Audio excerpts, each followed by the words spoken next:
있어요. 그러면 어제 공개한 통화 내용은 예, 어제 그 오전 접견 과정에서 명태균 씨가 그냥 불러준 내용이다. 이렇게 정리하면 되는 겁니까?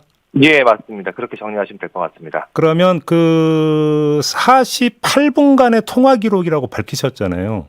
예, 그러면 48분간이라고 하는 건 어떻게 알 수 있었던 걸까요?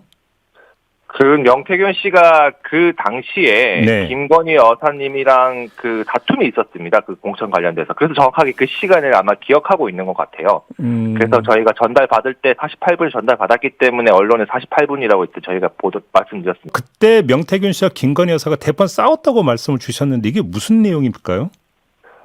그러니까 지금 저희가 알기로는 어제 공개된 것처럼 네. 이제 명태균 씨는 김영선 의원 당선을 위해서 일단은 그 노력을 하고 있었는데, 네. 이제 지역구 국회의원의 이제 그 김모 이제 검사님이셨죠. 그분이 이제 갑자기 이제 이 지역구에 내려오신다는 얘기 듣고 네. 서로 간에 의견 충돌이 있었다. 이런 정도로 알고 계시면 될 것 같습니다. 아, 그 공천권을 놓고 싸웠다.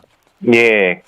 그래요. 그러면 그 이제 이 그 김건희 여사와 이런 대화가 그 계속 오갈 때 명태균 씨는 계속 김영선 의원 공천을 이제 그 추진을 했던 것이다. 이렇게 이해를 하면 되는 거겠네요.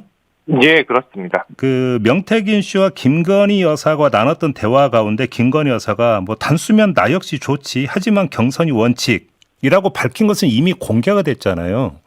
예. 그거 기억나시죠, 변호사님? 예, 그 언론 보도를 통해서 접한 걸로 알고 있습니다. 네. 그러면 이 대화와 어제 공개된 대화의 선호 과정은 어떻게 되는 겁니까? 그것도 제가 잘 정확하게는 확인이 안 되는데 한번 그것도 확인해 봐야 될 것 같습니다. 명태균 씨는 변호인을 통해 지난해 총선 전 김건희 여사와의 텔레그램 통화가 있었다며 내용을 공개했습니다.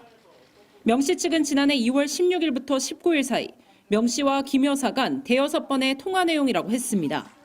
당시는 22대 총선을 2달도 채 안 남긴 상황이었습니다.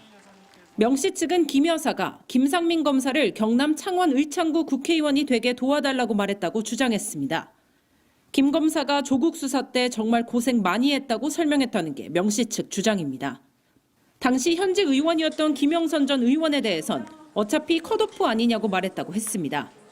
김 여사는 김종양 후보에 대해서도 문재인 정부 부역자라면서 대선 때 누가 대통령 될지 모른다고 하다가 대선 끝나니 한자리 하려는 기회주의라고 평가했다고 명 씨 측은 주장했습니다.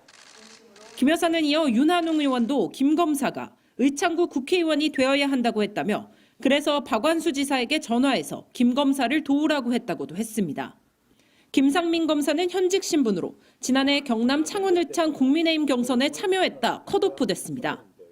명 씨 측 주장의 골자는 영부인인 김 여사가 지난해 총선 때도 특정 후보와 관련해 도움을 요청했다는 겁니다. 하지만 명 씨 측은 정제된 녹취록도 녹음 파일도 공개하지 않았습니다. 녹음 파일 이런 부분들 말씀 안 하셔도 됩니다.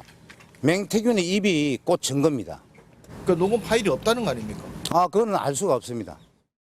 당사자들은 강력 부인했습니다. 박완수 지사는 김 여사와 통화를 한 적이 없음을 분명히 밝힌다고 입장을 냈고 윤한홍 의원 역시 그 무렵 김건희 여사와 소통한 사실 자체가 없다고 했습니다. 대통령실은 취재진 질문에 아직 해명을 내놓지는 않은 상태입니다. MBC 뉴스 박솔립입니다.